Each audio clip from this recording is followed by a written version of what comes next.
Police দিয়ে আন্দোলন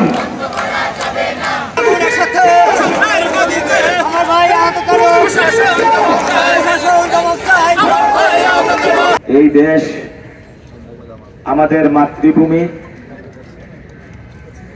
মাতৃভূমি, এই বাংলাদেশে প্রত্যেকটা নাগরিক তার নাগরিকের মর্যাদা প্রত্যাশা করে।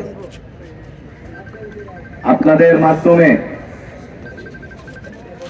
আমি বর্তমান আমাদের ইন্টারিম যে সরকার আছে, জাতির প্রত্যেকটা মানুষের বিবেকের কাছে প্রশ্ন ছুটতে চাই। 14, 15, 16 আজকে তৃতীয় দিন অতিবাহিত হচ্ছে। আমার সন্তানরা এখানে খোলা আকাশের নিচে 2টি রাত অতিবাহিত করেছে।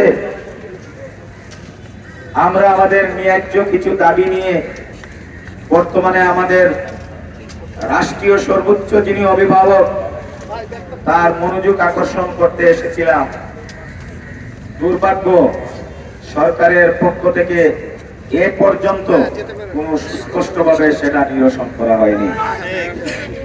আমরা সবাই জানি যিনি বর্তমানে প্রধান উপদেষ্টার দায়িত্ব পালন করছেন, উনি শান্তিতে নোবেল বিজয়ী একজন ব্যক্তি। শান্তিতে যদি নোবেল বিজয়ী উনি হয়ে থাকে, এই দেশের প্রতিটি সেক্টরে শান্তি নিশ্চিত করা উনার দায়িত্ব। আজকে 3 দিন ঢাকা শহরের প্রাণ কেন্দ্র, এই 3 দিকের রাস্তাটি আমাদের শিক্ষার্থীদের জড়ো হওয়ার কারণে জনদুর্ভোগের কারণ হয়েছে, এটা আমরা জানি। আমাদের দাবি যদি যৌক্তিক হয়ে থাকে, সেইটা তো প্রথম দিনই সরকার আন্তরিক হলে সেটা নিরসন করতে পারে, কিন্তু সেটা এখনো নিরসন হয়নি। আমরা গতকালকে আপনাদের মাধ্যমে আমরা কর্মসূচি ঘোষণা করেছি। সারা রাত্রি আপনার ভাইরা, আপনার বোনেরা, আপনার সন্তানেরা এই খোলা আকাশের নিচে রাত্রি অতিবাহিত করেছে। আমাদের দাবি, আমরা যা দাবি করেছি পূর্ণাঙ্গ রূপে সেই দাবি মানতে হবে। আমাদের দাবি পূর্ণাঙ্গ রূপে মানতে হবে, অথবা বাংলাদেশের ইতিহাসে এই কাকরাইল মোড় আরেকটি জন দাবি বাস্তবায়নের কেন্দ্রে করি। আমাদের দাবি পূর্ণাঙ্গ রূপে মানতে হবে, অথবা বাংলাদেশের ইতিহাসে এই কাকরাইল মোড় আরেকটি জন দাবি বাস্তবায়নের কেন্দ্রে করি।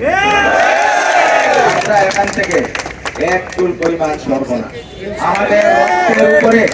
আমাদের রক্তের উপরে প্রতিষ্ঠিত যে সরকার আমাদের যদি চোখ রাঙিয়ে কথা বলে, আমাদের হুমকি দুমকি দেয়, আমাদের উপর যদি যে কোনো রকমের যদি স্টিম রুলার চালানোর প্রচেষ্টা করে, তাহলে আমরা সেটাকে রুখে দেব। এবং এই আন্দোলন এটা আর কাকরাইল পয়েন্টে সীমাবদ্ধ থাকবে না। এটা কোথায় যাবে সেটা আমরা জানি না, এটাই দায়িত্ব আমরা নেব। আজকের দিনের শুরুতে আপনাদের মাধ্যমে আমি সরাসরি যিনি আমাদের সর্বোচ্চ অভিভাবক, আমাদের সম্মানিত প্রধান উপদেষ্টা, উনার বাসা বেশি দূরে না, এখানকার সাউন্ড হয়তো বা উনার কানে যাচ্ছে।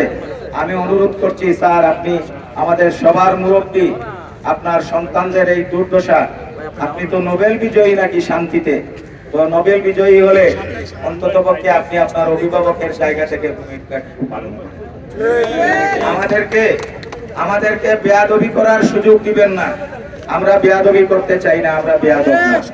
আমাদের দাবি অত্যন্ত যৌক্তিক দাবি, আমাদের জীবন মরণের সাথে জড়িত দাবি, সুতরাং আমাদের দাবি মানতে হবে, আমাদের শেষ কথা। এবং সেই দাবি আদায়ের ব্যাপারে সুস্পষ্ট সরকারের ঘোষণা ছাড়া এখান থেকে আমরা এক চুল পরিমাণ পিছাবো না। এতে যদি আমাদের কারো কোনো ক্ষতি হয়, সেই ক্ষতি আমরা সবাই মেনে নিতে প্রস্তুত আছি।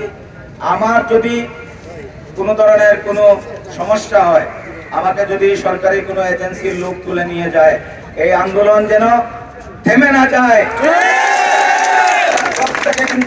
ছুটে আসবে এবং আমার সাবেক এবং বর্তমান শিক্ষার্থীরা যারা এখানে আছে, আমার শিক্ষক মন্ডলী, কর্মকর্তা কর্মচারী যারা আছে, আপনারা আপনাদের ফেসবুকের মাধ্যমে সবাইকে জানিয়ে দেন, কেউ যেন ঘরে বসে না থাকে, সবাই যেন এখানে চলে আসে। আমাদের জীবন মরণ সমস্যা আমরা সম্মিলিতভাবে মোকাবেলা করব। আমি সেখানে না থাকলে আমার পরবর্তী যিনি আছে সেই রোটেশনও আমি করে রাখবো ইনশাআল্লাহ। সে ধারাবাহিকভাবে নেতৃত্ব দিয়ে যাবে, আন্দোলন থামবে না।